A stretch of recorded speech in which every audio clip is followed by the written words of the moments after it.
My guest this week is drummer for the hit NBC TV show, The Voice. Nate Morton is a super humble person, an amazing drummer, very funny, and an unbelievable storyteller. This session went on for 2.5 hours, so I broke this up into a part 1 and a part 2. Part 1, you'll learn about his early childhood, drumming, going to Berklee, playing around Boston, playing in Hong Kong, and finally moving to Los Angeles. Part 2 will dig deeper into his time in Los Angeles, all the auditions he went on, auditioning for Rockstar In Excess, Rockstar Supernova, and finally landing the gig with The Voice. So sit back and enjoy, as this is an amazing episode and discussion with Mr. Nate Morton.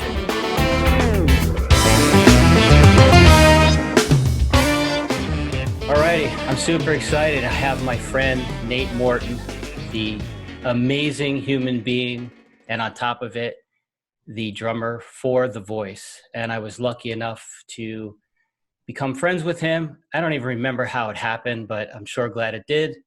And we've stayed in contact. I've gone out to The Voice. He had me there as a guest. We've gone out to dinner and drinks multiple times. A few of those times we probably can't even remember what happened at the end of the night, but it was fun. And welcome, my friend. I'm so glad you could do this, and I really appreciate your time. Joe, it is a pleasure being here. Thank you for inviting me. Thank you for having me on. And I look forward to whatever path our chat may go on tonight. Yeah, it's going to be perfect. I know the capabilities of your storytelling is amazing, and that's why I was so excited to do this with you finally. So, all right. So, like I said to you, there's no strict format, but I think you are super interesting, and we've had conversations, and you've walked me through the beginning of where you started, how you like, I think, I don't know if we went back to really young years. I don't know if I think there was drum corps maybe in there early, but we went back to like at least where you decided what you were doing college-wise. But we can go deeper. We can go back a little further, because I knew you were on a completely different path than where you are now. So just like we're sitting down at one of those great meals that we've had, just give us the scoop.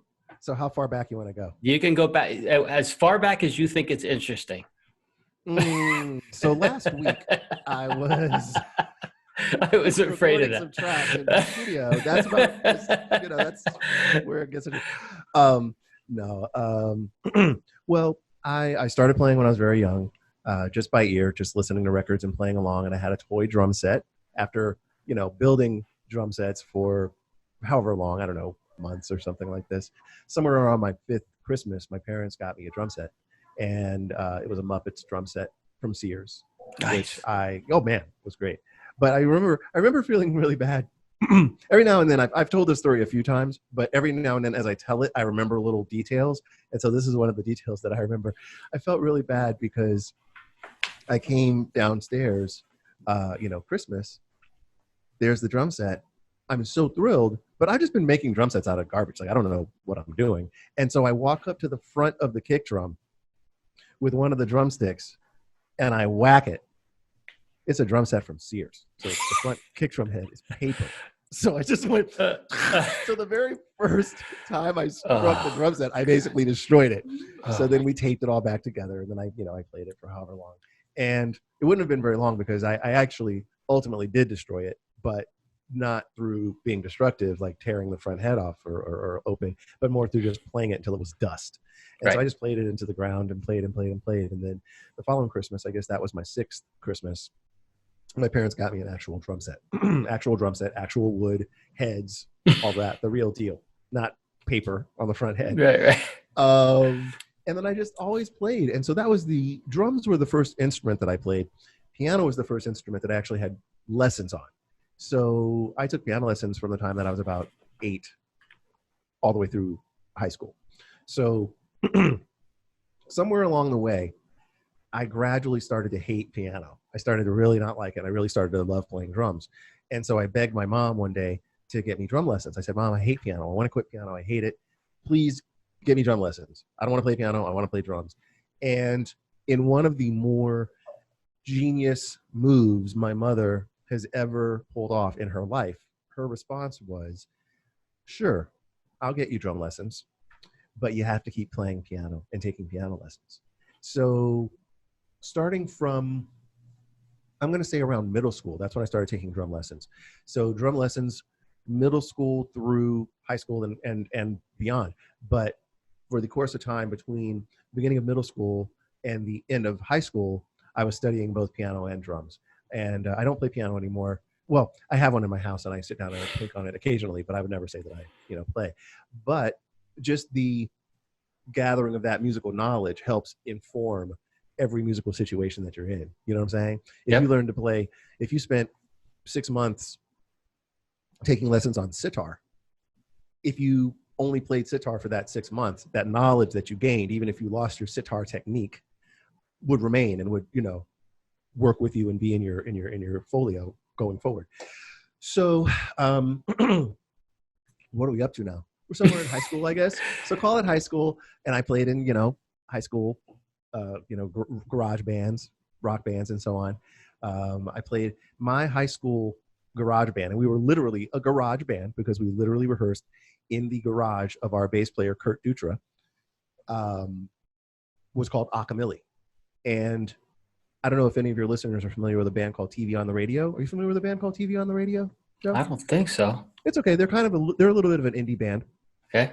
But very popular and, well known in indie circles. And one of the founders of that band is a guy named Dave Siddick. So currently, Dave is like a super producer. He's working with everyone from Trent Reznor to Jane's Addiction and just lots of really amazing people. And, amazing artists, many of whom you've heard of, some of whom you may not have heard of, but all amazing nonetheless. So I was in the band room one day, and I'm just playing the drum set in the band room. And this dude pops his head in the door, and he goes, "Hey, man, you should come over to my house so we can jam sometime." And I was like, "Oh, okay, cool." Like, I don't even know what that is, right? I've spent my whole life up to that point just playing in my closet or something with the drums. And long story short, many of my friends, by the way, Joe, and you may join this list soon, have banned me from saying long story short because it never is. That's all right. That's the Nate Morton I love. Long. That's long the story Nate. Long. That's Sorry. fine. So anyway, let me try to bring this in for a landing. So the person who popped their head in and said, come to my house, was Dave Siddick. And so Dave was actually the first other musician I ever played with. He was the first other dude that it was like, I'm playing drums and there's another musician there. It's this guy, Dave. Wow. And so that was Akamili, and that was what I did throughout high school. So you alluded to the fact that I was on a particular course and then my life went a certain other way. So let's rewind for 1 second back to my early piano experience. So my life with Akamili and Dave was much of my life through high school in terms of my playing. And I was still playing piano. But now you alluded earlier to the idea that my life was on a particular course and then it kind of went a different way.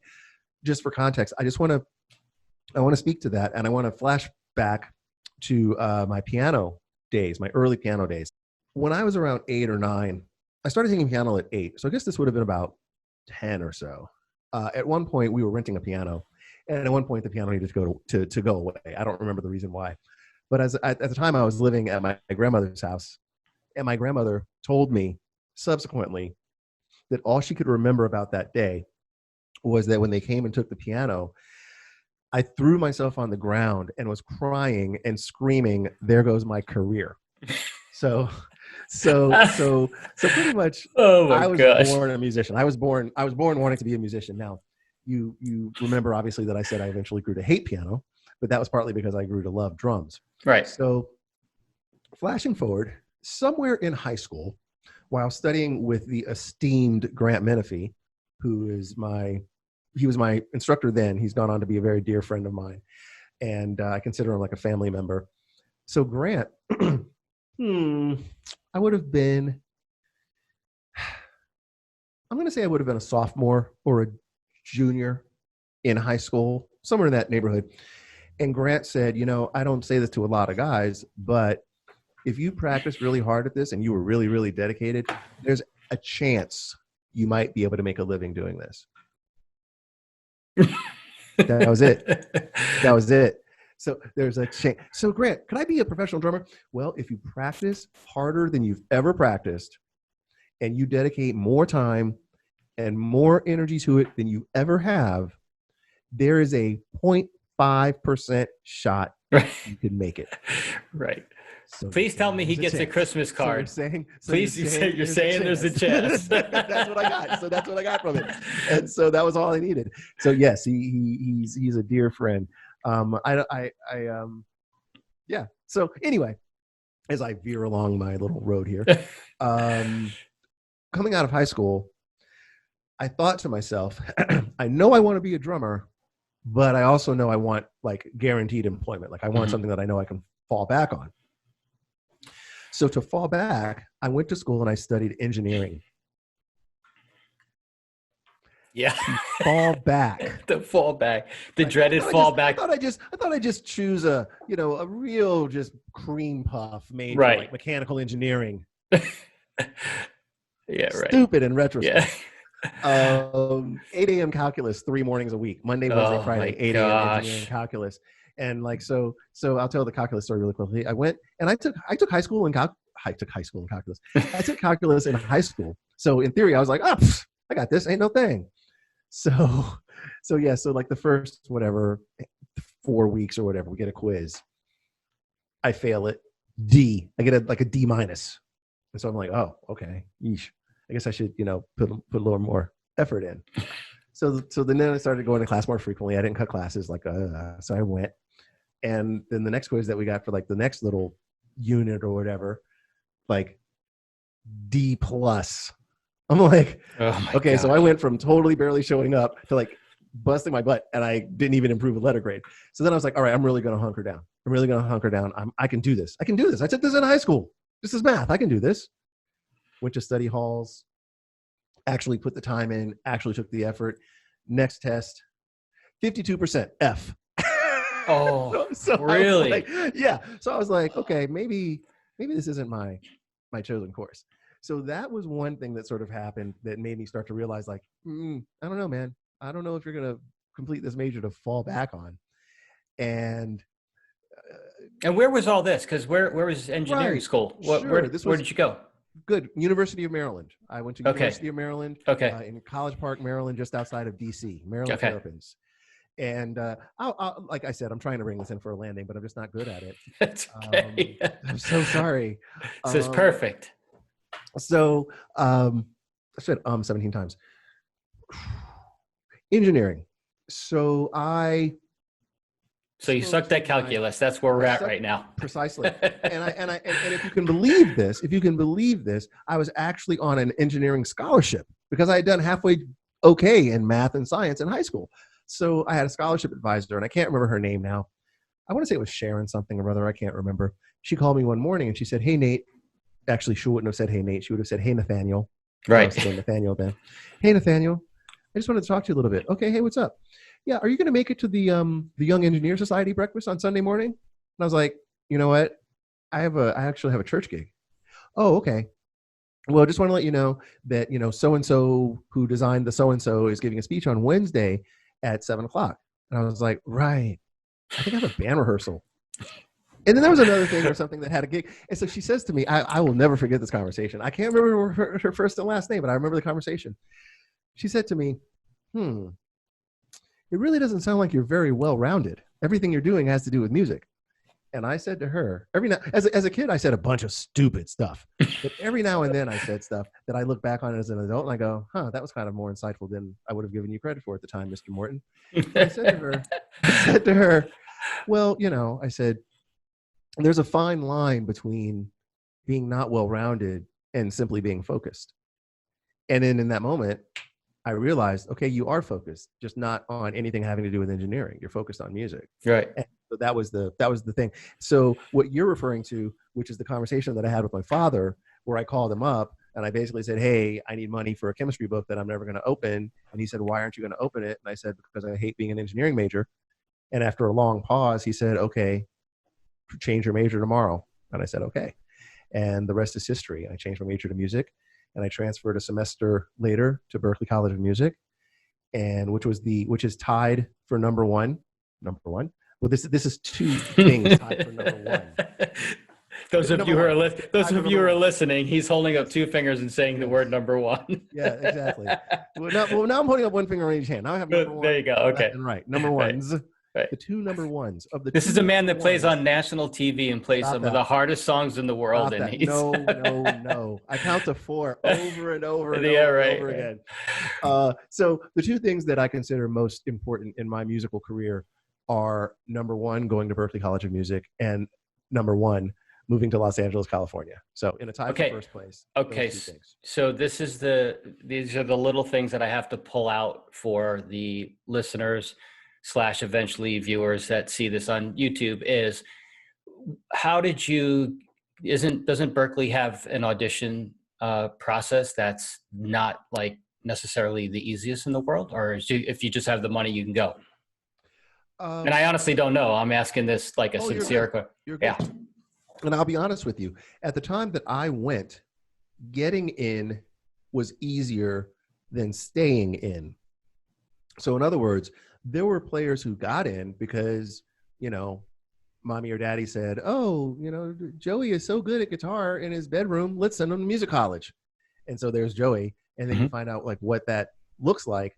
And then Joey is gone a semester later. That's what it looked like when I was there about 2.5 decades ago. Flash forward, it's become much more competitive to even get in now. And so that aspect has changed. Did you have to do an audition? I did have to audition, yes. Snare drum, timpani, marimba, all of that stuff? Okay. My audition was only on, because Berklee doesn't center around classical music. Okay. Berklee centers around a variety of genres, but it's not like going to a state college where your primary playing experience is going to be in the orchestra of that college. Right.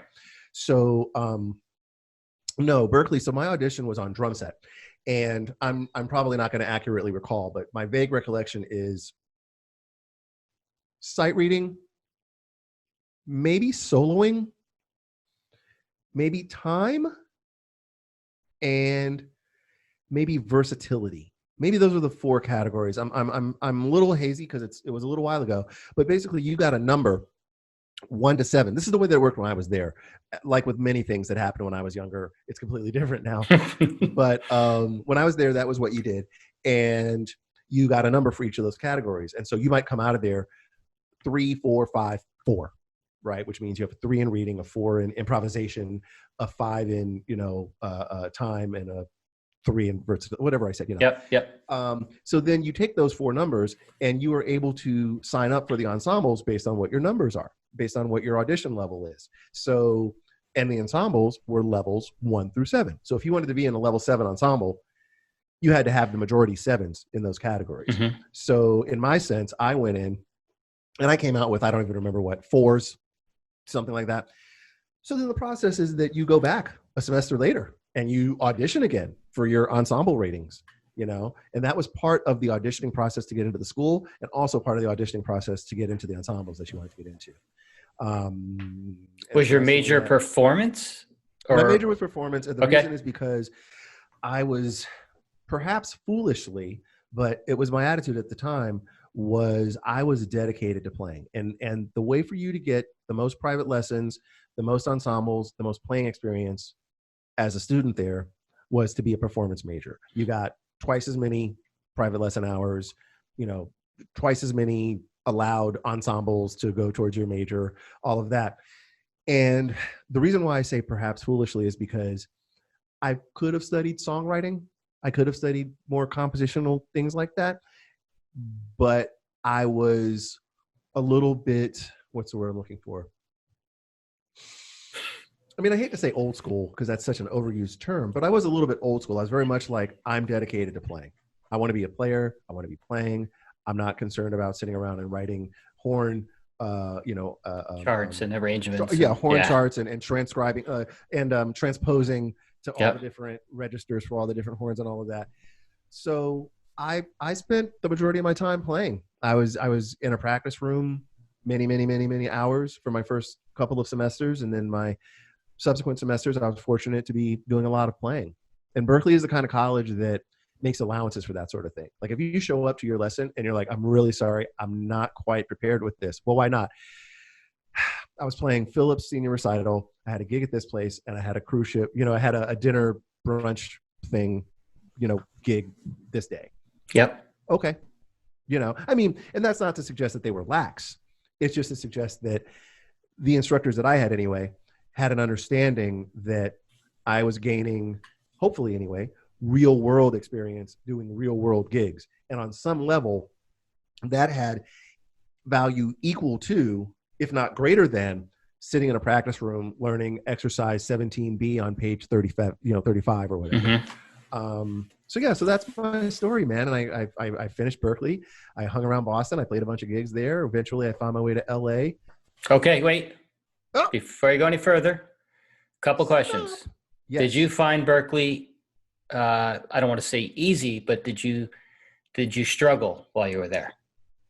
I had the great advantage. If you recall, I mentioned my drum instructor, Grant Menefee. Yep. Grant Menefee happens to be a graduate of Berklee College of Music. There are instructors out there who studied their whole lives, practiced very hard, were unable to obtain a level that they wanted to obtain as a player, so then went like, all right, I guess I'll teach.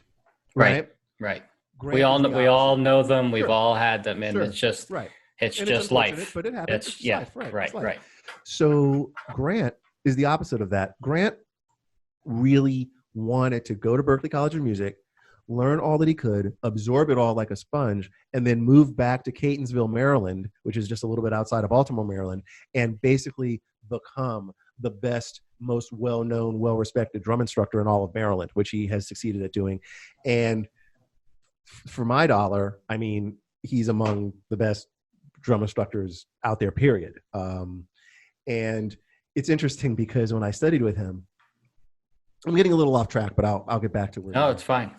When I studied with him, I remember thinking to myself, I remember realizing the level of knowledge that I was gaining being with him and studying with him and understanding the importance of it, and just hoping, I was hoping, please let me obtain some level of success so that I can A, tell the world how great this guy Grant Menefee is, and B, sort of be a billboard. I want to be like, wow, that guy, the way that people went like, oh yeah, so-and-so studied with Freddie Gruber, so-and-so studied with this guy, so that guy, Don Famularo, this guy. And it's like, I want to be the guy who it's like, man, hey, who'd you study with? Grant Menefee. And at this point, other guys include John Theodore studied with Grant Menefee. I think that it speaks volumes that Grant does a great job by virtue of the fact that he's got several known name players out there making a living doing this. So that's a lot more than your average drum instructor teaching in a suburb outside of a city, can claim credit to. Right. All right. Well, so one question I want. All that leave us. The other question I wanted to ask about Berklee is, while you were there. Shoot! Hold on! I didn't even answer your question.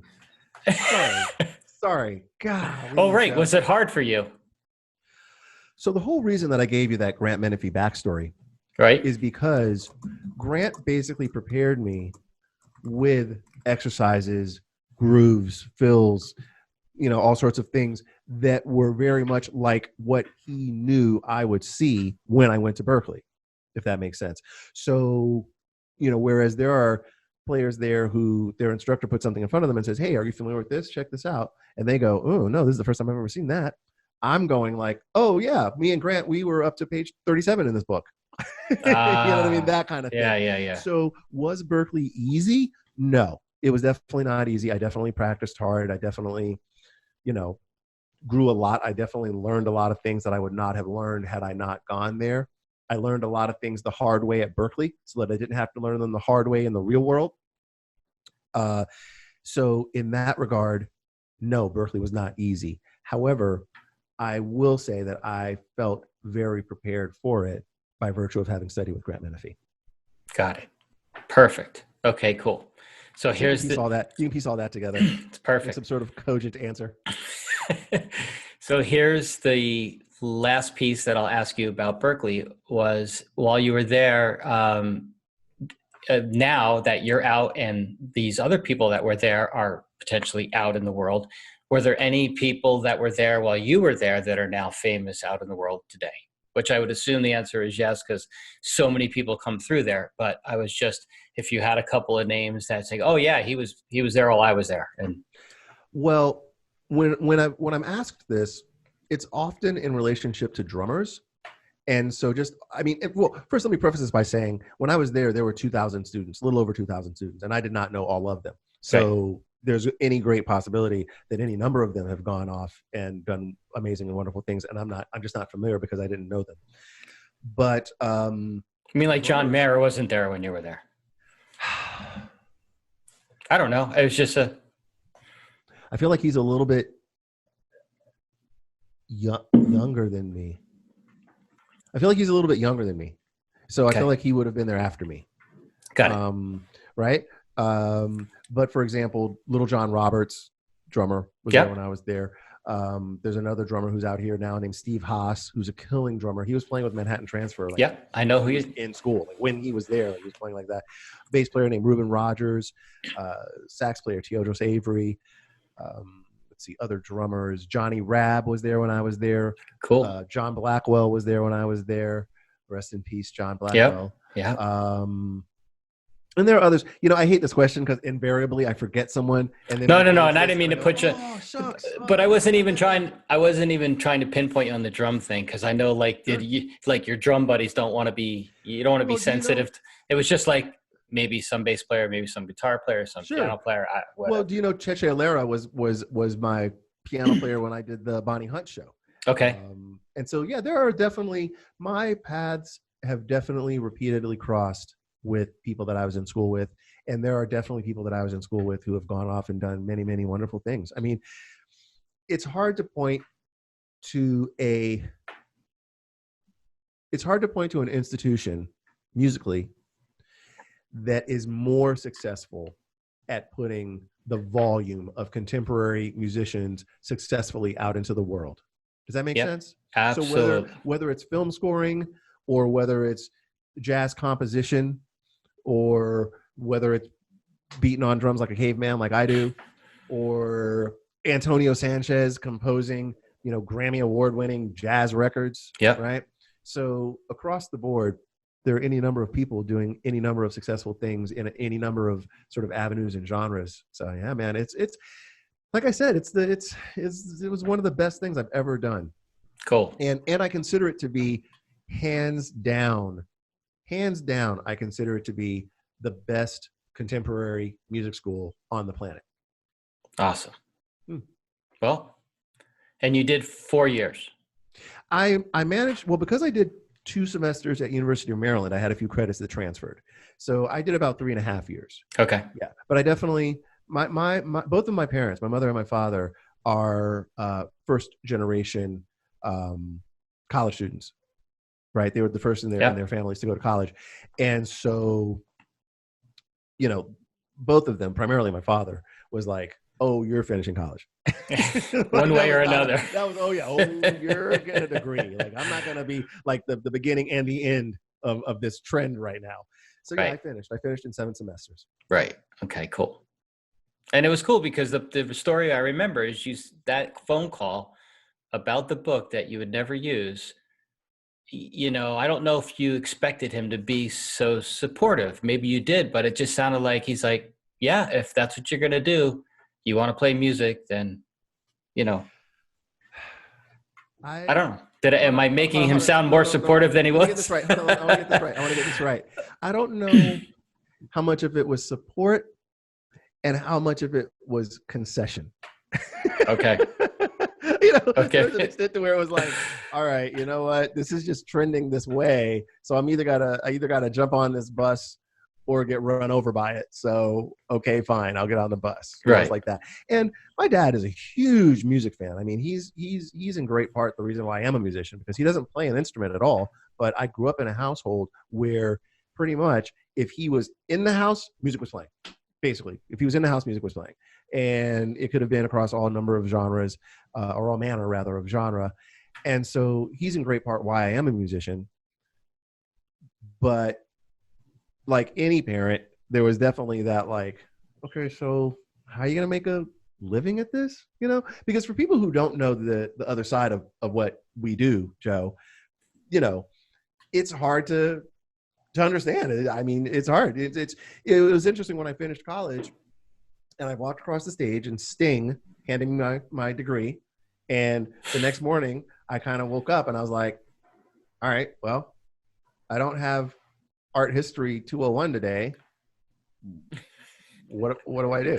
You know what I mean? It's definitely, you know what I mean? So it's not like a degree where you go 4 years, you come out with a engineering degree and you solicit different companies that do whatever number of engineering situations that there are, right? You look in the back of the help, not the help wanted, but you know, the Wall Street Journal for employment or whatever it is. I don't know. See, it shows you how little I know about actually getting a real job. But you look at the back of whatever paper, I don't know, one of those papers that has jobs in the back. Right. And you see who's hiring. In my dad's case, my dad was an educator. So in his case, there was this paper called The Chronicle.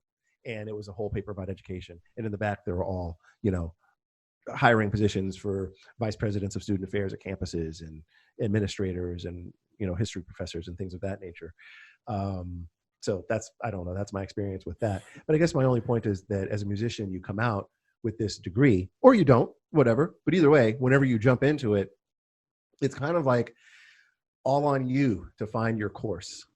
Right. You know, and so there were definitely some mornings early on when I was, you know, okay, what do I do? And I adopted an attitude of what can I be doing right now to get a gig? At this exact moment, what can I be doing to get a gig?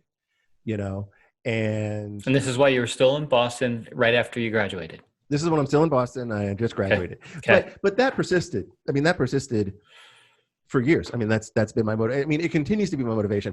I'm in my studio right now, and written on my dry erase board says, at this exact moment, are you making the best use of your time? And then under that, it says small picture and big picture.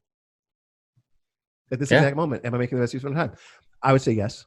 I would say chatting to you is a very good use of my time, because if it enables me to share anything that I've experienced or knowledge that I've gained that helps to influence anyone else or that anyone else gains anything from, then that's a great use of my time. So, well, awesome. Yes right now. Awesome. Yeah, absolutely. All right. So you graduate, you're in Boston. I assume you're gigging to make the rent and eat and all of that other stuff, right? Mm-hmm. You've told me this story. And then all of a sudden you decide to go to LA?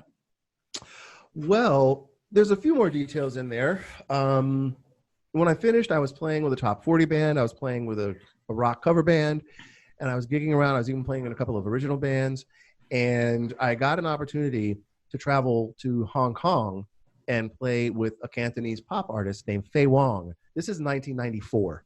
So 1994, I go to Hong Kong. I play with Fei Wong. And when I went to Hong Kong to do that gig, and I was there for several months. We were there for several weeks rehearsing. Then we came to the States and did several weeks touring. Then we went back to Hong Kong, did several weeks rehearsing, and then did a tour, did a stint at the Hong Kong Coliseum. I think we played about 35 or 40 straight shows at the Hong Kong Coliseum, which that's kind of the way that touring, at that time anyway, that's the way that touring happened in Hong Kong. You didn't travel around. Hong Kong is 5 square miles.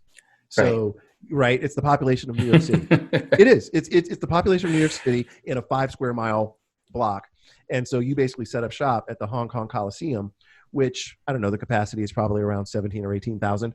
And you just everybody comes to you, right? Yeah, everybody comes to you. It's like it is. It's like a Vegas residency. That's exactly what it's like, a residency. Only people aren't flying in from around the world. It's just that many people live there. So my plan was, I'll go do Fei Wong. When I come back, I'm going straight to LA. And what happened was, when I came back, I realized that there were some things in Boston that I missed, that I wanted to return to. And so I wound up back in Boston for another 2 or 3 years before moving to LA in 98. Oh, wow. I didn't know it was that long after you graduated. Yeah, I was there from, excepting the handful of months that I spent in Hong Kong, or touring with Faye Wong. Yeah, I was there. I left in late '98 and moved to Los Angeles then. And how did you get that gig, or where did you somebody see Faye you? Wong. Yeah. So Faye Wong is, I think she's still making records and still current and still doing things. And so she was kind of at the time anyway, kind of the wild child of Cantonese pop artists, right? And part of being the wild child was, I'm going to have these, I'm crazy. I'm going to have these American musicians in my band. I'm going to diversify and have these American musicians. So she was having auditions, and I just heard about an audition, and I wound up at an audition in Montreal, Canada, of all places, and was fortunate to get the gig, and wound up, a few weeks later in Hong Kong doing rehearsals. Wow. Yeah. That's crazy. Do you share any photos or anything in how you present this? Because I probably could find some photos of. Oh yeah, I'll take what. Yeah, sure. Okay. Yeah. Remind absolutely. me when you go back through and listen to this, if you hear things and you're like, hey, you mentioned, be like, you got a photo of that, or you got a this or that or whatever. Someone asked me for earliest pictures of me playing drum set, and literally I don't have any, because, I mean, think about it. If you flash back further than 15 years, 20 years, not everybody had a cell phone constantly in their hand. Right. So now you sound like an old man. Like.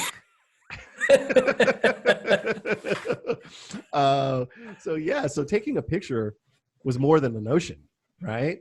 So yeah, I don't have really any pictures of that era of me. The earliest pictures I have are like, I don't know, probably high school or something. God, I would like to see the picture of you taking the drumstick and just jamming it through the head of the bass drum. Yeah. Oh yeah. Well, that would have been, yeah, let's see. What was that? That would have been 1977. So what was the state of the cell phone development back in 1977? Yeah, God, that was probably we didn't even have like the wind up. Like, I don't even think we had the military wind up, come in, commander phone. But wait, that might have been Polaroid time still, maybe. Little later, because I do have some Polaroid pictures. Okay. You see, that was about 4 or 5 years later. Okay. And I only remember this because I recently came across a photo album where I scanned in a bunch of Polaroids from the era of my life when I was at about 5th grade. Got it. Okay. So yeah, I couldn't remember. Okay. So you're back in Boston. You stayed a couple more years. Yep. And then I know there's a part of the story that there's a girlfriend involved in Boston, but you're leaving, and at that time, I was definitely all about music. I was definitely like, I definitely felt like I didn't just spend all this time and energy and effort going to this music college. I didn't start playing drums when I was 6 years old so that I could finish a music college and stay in Boston and play in, club dates. Cover bands. I mean, or with all club dates. cover bands. No, but just club date, right. Yeah. Exactly. I had eyes on sort of a bigger level. I wanted to be touring the world. I wanted to be on television. And I just sort of came to the conclusion that like the chances of that finding me in Boston are lower than the chances that I'll have if I go to find it, which to me felt like Los Angeles. And again, I don't mean to put down cover bands, because hell, I play in a cover band. But yeah, I definitely knew that like at age, when did I graduate? 22, somewhere in that neighborhood. I wasn't quite ready to like settle in. I didn't want to feel like, okay, I've maxed out my potential now. Right. So. Okay. Yeah. So what happened? What was the trigger? Well, that was it. I would be watching guys on TV playing, and there's a new artist playing that I've never heard of, whoever that new artist might have been. And there's a guy playing drums, and I would think to myself, that guy is playing drums on that gig because that guy lives where that gig is. And there are exceptions. There's exceptions. There's times when people who live in Duluth mail in a tape of them shedding on drums to some guy in LA, and then they wind up on the gig. And I wouldn't be surprised if that happens even more frequently now with the internet, obviously, Mm-hmm. right? Because it's made the whole world much, much smaller. But at that time, the idea of a manager in LA calling me in Boston to do what? You know, you're going to call me on a Tuesday to fly out to LA and audition for a gig on a Thursday, and that's going to work how? Right? So I just knew that I had to be, or at least I felt that I had to be there. When people call me or text me or message me or whatever, email me, and they're like, you know, I'm the best drummer in Topeka, Kansas. I have all the gigs in Topeka, Kansas. I'm like Topeka, Kansas's version of Vinnie Colaiuta. How do I get to the next level? Get out of Topeka, Kansas. Move to LA. You know what I mean? And that's, I don't mean to sound callous when I say that. No. It's people have, and not everyone can do that. And so for me at the time, it was definitely that thing of like, sometimes I meet people or I have that conversation with people and they say, oh, well, you know, I've been married for 5 years. My wife and I have a 3-year-old. She has a great job. Then I'm like, oh, okay, that's not practical for you. So then let's reanalyze. Yeah. Right. But for me at the time, and in terms of what you're saying and my girlfriend and so on at the time, it was definitely like, I want to be in LA. And I was very fortunate too, because I pretty much was like, look, I really want to go there. I really want to max this thing out and see, you know, what it can do. And it would be great if you would join me. But if you don't want to, I also understand. And she was like, well, literally, she was like, well, Boston's the only city I've ever lived in the United States. So sure. And then there you go. That's how that went. Cool. I couldn't remember if she came with you or not. So now she did. Okay, cool. She did. All right. She did. So now this is when we're in LA. You moved to LA at what year? We are really like, this is like really my whole life story. I told you. If I ever decide to publish the book of my life story, I could just put out a transcript of this conversation. And I'll have it done for you because it goes, it's part of the whole podcast thing. So it'll already be done. I told you. Where are we? So where are we? So you know, who's the guy? Is it the Dos Equis guy, the most interesting man in the world? Yeah. Is that who that is? Yes. You know, the guy with the beard and yes, he's like, yes, or is that him? Yeah. Yes. Well, you're my version. I hold you on a higher pedestal than the Dos Equis guy. That's really sad for you. I would not admit that out loud. I would not admit that out loud. So okay, so what are we doing? So we came to LA now? We're in LA, you and your girlfriend. It's what year? 90, end of 98. Okay. Near the end of 98. Going into 99. 99 by the time all the dust settled in terms of moving out and having a place and settling in and all of that. And my earliest gigs came by way of auditions that I made my way into that were held by a guy named Barry Squire. Yeah. And so Barry is still on the scene, although like most of us who work in this crazy music thing, even what he does has been changed by technology. So whereas once upon a time it was like, oh, Alanis Morissette is having an audition, pick up the CD at this particular executive's office. The audition's on Saturday at noon. And so you go there and there's 50 of the CDs and you grab one of them. There's 3 songs and you learn the 3 songs. You show up and there's, 25 guys on every instrument and they cycle through you all and you play it. Now, and you play it in a room with other musicians, right? Right. Whereas now it's send me links. Everything is send me links. So even Barry now, I'll see that he'll post, new artist looking for keyboardist that sings age 25 to 37, send links to, and there's an email address. Right. And he does them all on Facebook now. He does them on Facebook. And it's so funny. And when I've heard of his name and what he did, and he was the connector of getting all of these great musicians on these great gigs for these touring artists. Yep. The moment I found his name, I was already above the age limit on every single posting. It's like that ship had sailed already. Well, one of those things I did a thing once where someone called and whatever it was some sort of gig that I was in the running for, and then they said, "Are you 26 or younger?" And I said, "As far as you know." Right.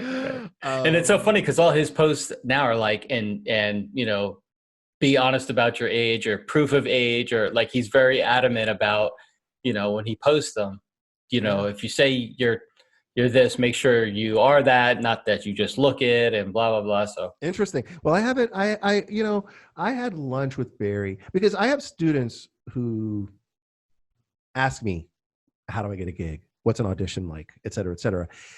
And I realized I hadn't talked to Barry, I don't know, maybe 15 years or something. And so I reached out to him not too long ago. I was just like, hey man, I just want to have lunch with you and pick your brain about what the current state of auditions looks like, what the current state of getting a gig looks like, because I have students who ask me, and all I can do is sort of speculate as to what that looks like now, and I don't really know. And so, we talked for a while, and part of his thing was, for example, now Ableton is a big part of it. Like, that's a big part of multiple gigs. And I don't know Ableton. Like, if I had to go and do an audition today and I had to have a knowledge of Ableton, I'd be sunk. Yeah, he puts up a lot of posts like that. You need to be able to run tracks, write tracks, Right. multi-instrumental, blah, blah, Right. blah. Play electronic drums, play acoustic drums. How about even this, Joe? So currently the state of a touring band. So the first audition I did that was a Barry Squire audition was for a young woman named Billie Myers.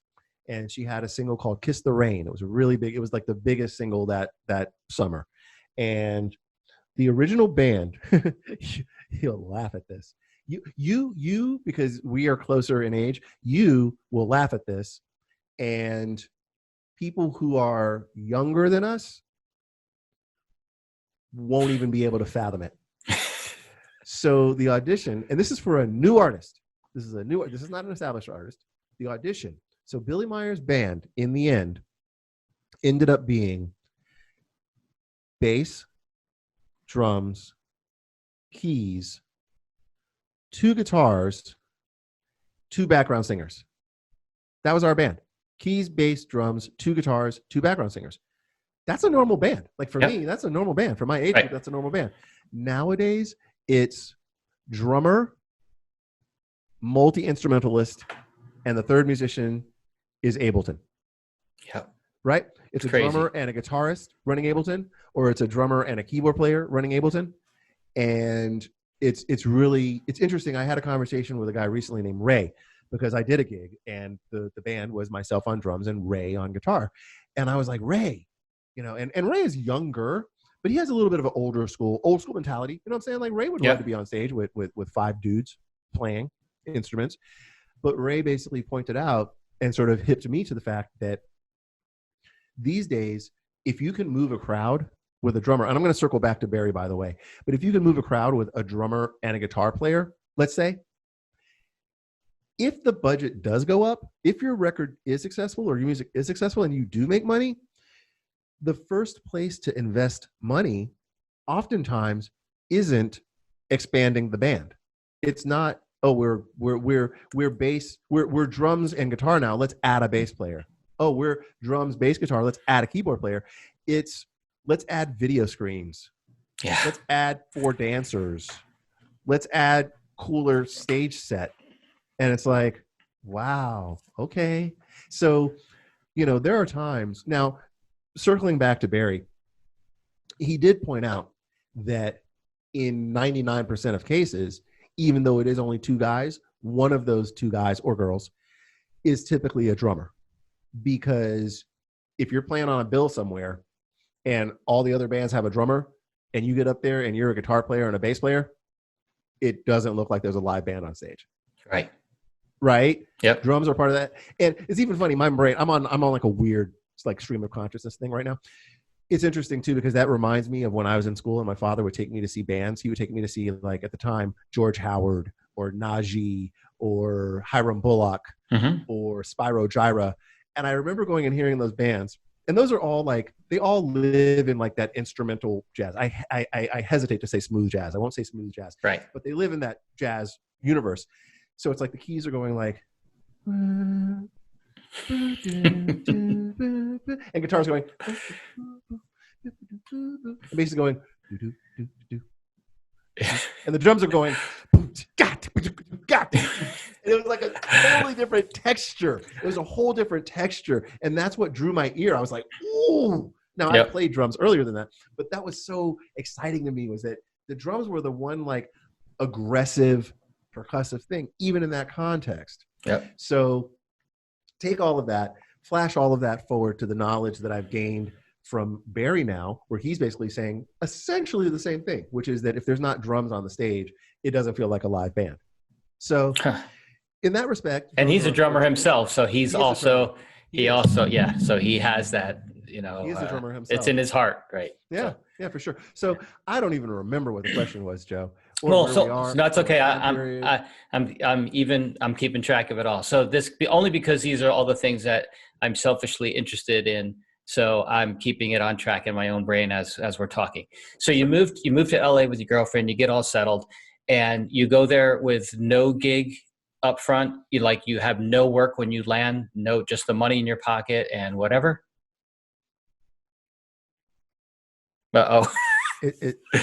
It sounds very bleak when you put it that way. No, hey, no. But yes.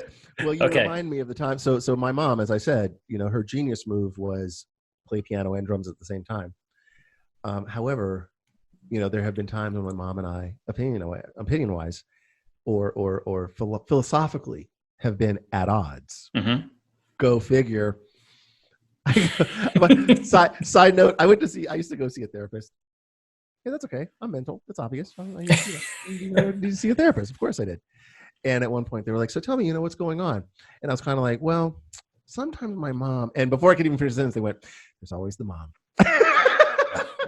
Yep. She is at once your greatest nurturer, and at the same time also causes some of your greatest anguish. Yes. So my mom is a lovely woman. She's a lovely woman. But sometimes she says things that I'm just like, ah. So one of the things was when I was about to leave Boston to drive across the country to move to Los Angeles, she said, well, Nathaniel, how did she say it? I think she said something along the lines of, how long are you gonna fail before you give up? Or something along those lines. How long are you gonna struggle before you give up? Yeah. And that was it. How long are you gonna struggle before you give up? And my answer was, as long as it takes.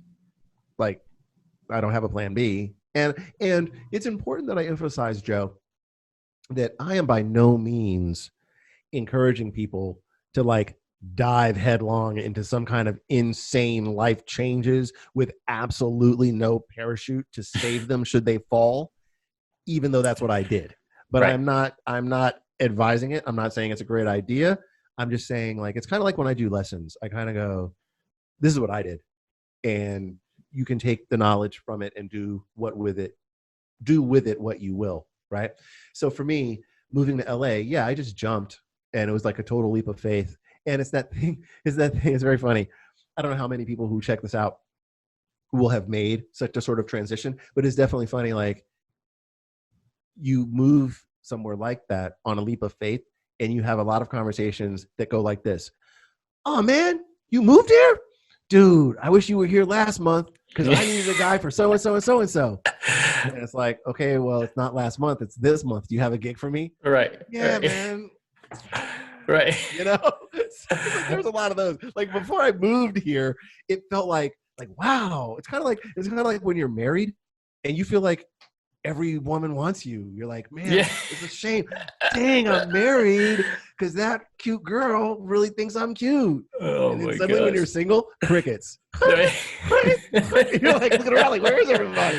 Oh, my gosh. I'm making a joke, but you understand what I'm saying, right? Yes. So when you don't live here, it's like, man, I wish you lived here because I have so-and-so and so-and-so. And then you move here and it's like, oh man, yeah. Right. So that was my experience. And I moved here. And again, to my credo of what can I be doing at this exact moment to get a gig, that was the way that I approached everything. And it was very daunting. It's very daunting when you live in LA and you're like the person at Jamba Juice and you're just like, hey, can I have a razzmatazz? And they're like, oh yeah, cool. And maybe you're wearing a music shirt. Oh, you're a musician? Yeah, I'm a musician. I play drums. What about you? Oh yeah, man, I just graduated from MI. Yeah. And they're giving you your smoothie and you're like, oh my God, really? Yeah. It's very daunting to feel like there are that many musicians here who are not, doing what they want to be, living their best life, as they say. Yeah. But then at the same time, the flip side of that is it actually becomes, in a way, sort of very, the music culture can be very vital in the sense that vital is the wrong word. Vitality, the vitality. What I'm trying to say is you get to this point where you realize that an opportunity could come from anywhere. Right. An opportunity could come from the person who makes you your razzmatazz and hands it to you, and they go, "Oh, what do you play?" "Oh, I'm a drummer." "Dude, I have a band. Do you want to come play with us sometime?" "Okay," and you do, and cut to, and that band becomes Death Cab for Cutie or something, and then there you go, and then you tell the story about how you met at a Jamba Juice. I have no idea what Death Cab's story is, but I'm just making that as an example. No. You know what I mean? Yeah. No, I think a lot of people miss that. They get down on where they might be at the moment, and you never know who's going to walk in the door or what door is going to open. And it'll only happen if you stay super positive and expect those things to happen. If 100%. you're all, yeah. 100%. And I really got to say too, a lot of the gigs that I've done, some of them were you go in, you do the audition, the next day there's a call back. They say, "Congratulations, you got the gig." Yay. The vast majority of them, however, were, "Hey, you did a gig once with a guy who knows my cousin who used to work at so-and-so. And then when they were at Sony Records, they said this guy," and it's like connection after connection after connection after connection that leads you. And you realize that that gig that you're doing today came through some gig that you did 8 years ago with some guy that you stayed in touch with. And you know what I mean? It's really, really relationships. Yeah. And I mean, I'm covering, I will admit, Joe, I'm covering stuff that I've covered before, but it's important. It's important stuff. It's important to understand. I love this one. "Hey, Nate, when did you realize you'd made it?" I'm sorry, what? Yeah. What? Do I live in Beverly Hills? Is there a Ferrari in my driveway? No. What are you talking about? Made it, right? So for me, there was never I've been working in Pro Tools a lot because I've been recording myself a lot in here in my studio. And so you can do things in Pro Tools where you create automation where the volume is going along and then it just jumps to here and then goes along there. Or it's a fade. Right. My whole life has been a fade. My whole life has been a long fade. There was never a point where it's like, "Oh, this sucks. Oh, this sucks. Oh, this sucks. Oh, this sucks. I made it." Right. Right? Right. It's like, okay, now I've got a little bit better gig. Okay, cool. Oh, now I'm playing a little bit higher caliber of musician. Oh, now I'm playing a little bit bigger venues with this person. Oh, now I have a TV show. Oh, it's canceled though.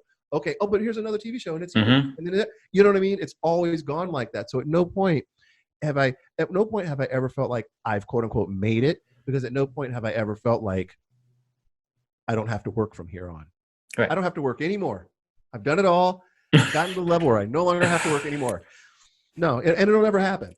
It'll never happen. You can ask me if I'm fortunate to be here 30 years from now, 20 years from now, it'll still be the same answer. Actually, though, it'd be a really funny video for you and I the next time when you do get to that point where you don't have to work anymore and you're just dancing around that studio and you're just going like this with $100 bills all around. There's a great, what do the kids call it? A GIF?